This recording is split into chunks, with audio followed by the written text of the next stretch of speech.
Directe contre la France. Le Niger hausse le ton face à Paris. Ce qui se passe est historique.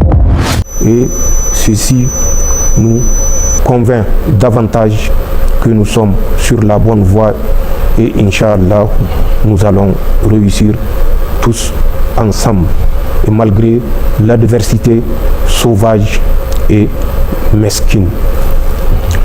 Voilà ce que je retire de cette grande tournée au cours de laquelle nous avions parcouru 4083 km à véhicule et à pied, comme je l'ai dit. Et nous tirons une conclusion également. Les chants des oiseaux de mauvaise augure qui répandent sur toutes les ondes que le Niger est un pays rouge, le Niger est un pays à feu et à sang. Nous avions parcouru 4083 km de l'est à l'ouest de notre pays, du sud au nord de notre pays, sans que le moindre incident ne soit enregistré.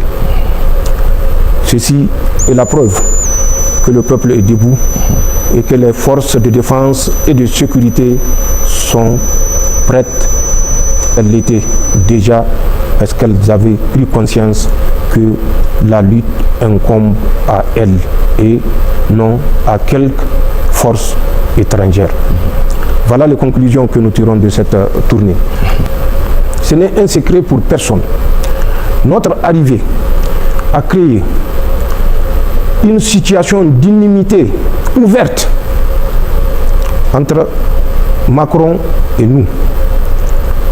Et malheureusement, il a pu entraîner dans cette haine viscérale certains pays européens pour lesquels nous sommes amenés à nous poser des questions.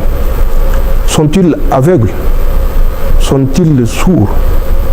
N'ont-ils pas observé ce que la France a fait depuis 1850 pour certains, 1880, 98, jusqu'à date pour d'autres sur nos territoires.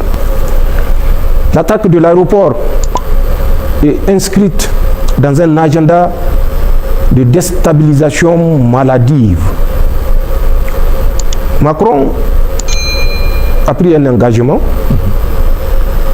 avant son départ qu'il fera tout pour renverser le régime nigérien qui a osé choisir la voie de l'indépendance, la voie de la souveraineté, la voie de la bonne gouvernance, la voie de l'autosuffisance à travers un développement des bases de production pour une souveraineté économique, la voie courageuse des réformes sociales que nous avions initiées.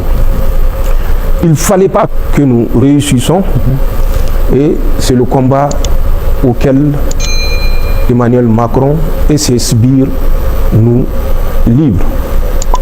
Malheureusement, avec l'accompagnement de certains chefs d'État de notre sous-région et d'ailleurs. L'attaque de l'aéroport, nous avons suivi les préparatifs depuis avril 2025. Du 26 au 28 avril, nous avions suivi, et j'ai eu à le dire, mais malheureusement, certains Nigériens ne retiennent pas ce que nous disons ici pour sonner l'alerte. Nous le faisons parce que nous savons que c'est ensemble que nous pouvons remporter ce combat. Du 26 au 28 avril, à travers les services français, les services, quand je dis les services, c'est la DGSE, c'est les forces spéciales, avaient inondé les mercenaires de la rive droite donc, du Gourma, dans la zone Liptako-Gourma, en armement, en moyens financiers et en tout type d'équipement militaire pour nous déstabiliser. Il n'y a pas que le Niger. Le Mali était dans le viseur. Le Burkina Faso était dans le viseur. Si vous avez suivi, c'est dans l'euphorie de la réception de ces moyens armement roulant, financier et matériel de toute nature que la tentative d'incursion de Namaro avait eu lieu. Vous vous rappelez la correction que ces éléments-là ont reçue. Suite à cette correction que nous leur avons infligée, et surtout à l'initiative, parce que je l'ai dit, c'est l'euphorie de la réception de ce matériel mis en place par la France qui a poussé ces mercenaires-là à s'aventurer. Ils ont été recadrés. Certains ont été relevés de leur commandement. Parce qu'ils leur avaient donné des consignes fermes.